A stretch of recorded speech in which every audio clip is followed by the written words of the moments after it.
हमारे YouTube channel Shashi रंगीला production को लाइक share subscribe करें और बेल आइकन के बटन को क्लिक करें।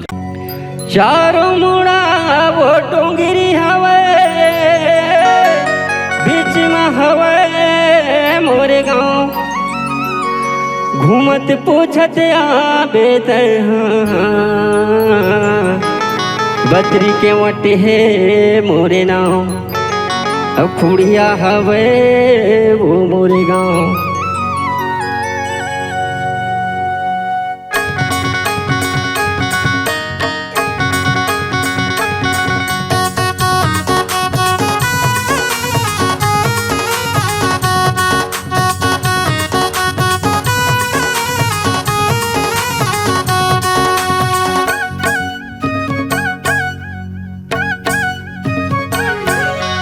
सुन पतरेली तोला कहते हैं, सुन पतरेली तोला कहते हैं, लेके जाऊँ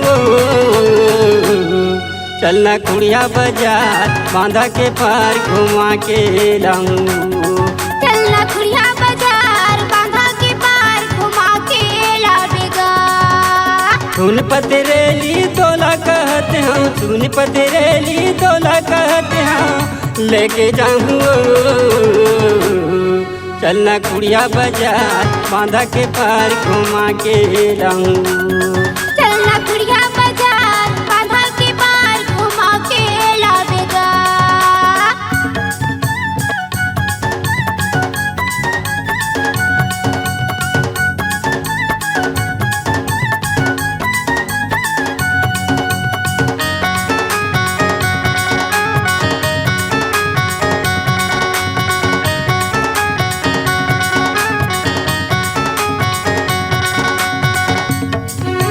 बांधा के पार माँ बैठी देखती रहिबे मोरे चिरचता बैठा जोहती रहिबे। बांधा के पार माँ बैठी देखती रहिबे मोरे चिरचता बैठा देखती रहिबे। चढ़े नहीं हो बेटोंगा मैं, चढ़े नहीं हो बेटोंगा मैं घुमा के लाऊं। चलना कुड़िया बाजार बांधा के पार घुमा के लावेगा। चलना कुड़िया बाजार बांधा के पार घुमा के लावेगा। सुन पतरेली तोला कहते हैं, सुन पतरेली तोला कहते हैं, लेके जाऊँ चलना कुड़िया बाजार बांधा के पार घुमा के लाऊं। चलना कुड़िया बाजार बांधा के पार घुमा के लावेगा।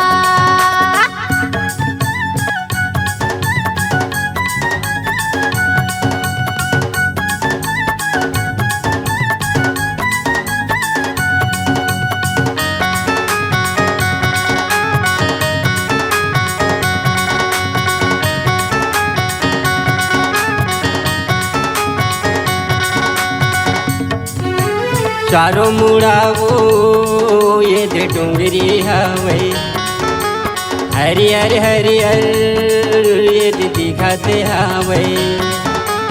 चारों मुड़ा वो ये दे डोंगरी हवे हरियर हरियर ये दे दिखाते हवे। गलिया खोरला संग संग मामै, गलिया खोरला संग संग मामै तोला घुमाऊं। चलना कुड़िया बाजार बांधा के पार घुमा के लाऊं।